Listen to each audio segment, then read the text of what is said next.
ఢిల్లీ శాసనసభ ఎన్నికల పోలింగ్ పూర్తయింది. మొత్తం 70 నియోజకవర్గాలకు ఎన్నికలు జరగగా 699 మంది అభ్యర్థులు పోటీ చేశారు. ఈ నెల 8వ తేదీన ఓట్ల లెక్కింపు చేపడతారు.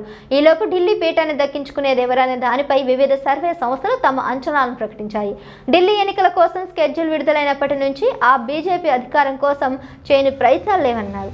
ఓట్లను తమకు అనుకూలంగా మార్చుకోవడానికి రెండు పార్టీలు ఎత్తులకు పై ఎత్తులు వేశాయి. ఒకరిపై ఒకరు తీవ్ర స్థాయిలో రాజకీయ విమర్శలు చేసుకున్నారు. ఈ క్రమంలో ఢిల్లీ ప్రజలు ఎవరిని ఆశీర్వదించారనేది ఆసక్తిగా మారింది.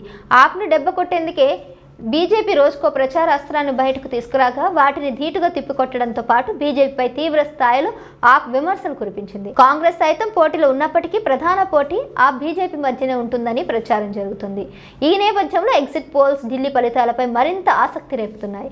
సర్వే సంస్థలో కొన్ని ఆప్ మెజార్టీ మార్క్ దాటుతుందని అంచనా వేయగా మరికొన్ని సంస్థలు బీజేపీ అధికారాన్ని చేపట్టే అవకాశాలు ఉన్నాయని అంచనా వేసింది. కాంగ్రెస్ 1 నుంచి 3వ స్థానంలో మాత్రమే గెలిచే అవకాశం ఉన్నట్లు సర్వే సంస్థలు అంచనా వేశాయి.